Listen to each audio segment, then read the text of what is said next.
السلام علیکم ورحمۃ اللہ وبرکاتہ۔ سوال ہے، کیا عورت قربانی کے جانور کو خود ذبح کر سکتی ہے؟ اس کی تفصیلات بتا دیں، طریقہ کار وغیرہ بھی۔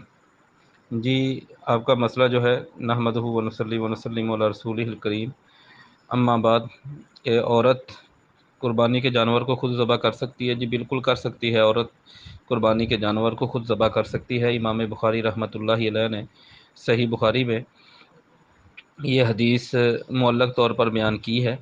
مصنف عبد الرزاق میں اس کی تفصیل موجود ہے۔ صحیح بخاری میں 5559 نمبر جو حدیث ہے، اس سے پہلے یہ الفاظ ہیں، اور مصنف عبد الرزاق میں 8169 نمبر پر الفاظ ہیں: ہمارا ابو موسیٰ بناتی ہی، سیدنا ابو موسیٰ اشعری رضی اللہ تعالی عنہ نے اپنی بیٹیوں کو حکم دیا ان یذبحن بایدیہن، کہ وہ اپنی قربانیاں اپنے ہاتھوں کے ساتھ ذبح کریں۔ ایسے ہی فتح الباری کے اندر بھی حافظ ابن حجر عسقلانی رحمہ اللہ تعالیٰ نے مستدرک حاکم کے حوالے سے اس کی سند بیان کی ہے، جز نمبر 10 صفحہ نمبر 25 پر۔ تو اس میں کسی قسم کی کوئی قباحت نہیں، کوئی حرج نہیں، عورت جانور ذبح کر سکتی ہے۔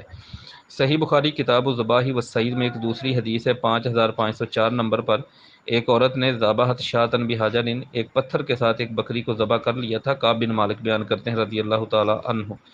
تو نبی صلی اللہ علیہ وسلم سے پوچھا گیا اس جانور کے بارے میں، فَأَمَرَ بِأَكْلِهَا، آپ نے اس جانور کو کھانے کا حکم دیا، یعنی عورت کے ذبح کرنے کی وجہ سے آپ نے یہ نہیں کہا کہ یہ درست نہیں، عورت جانور ذبح کر سکتی۔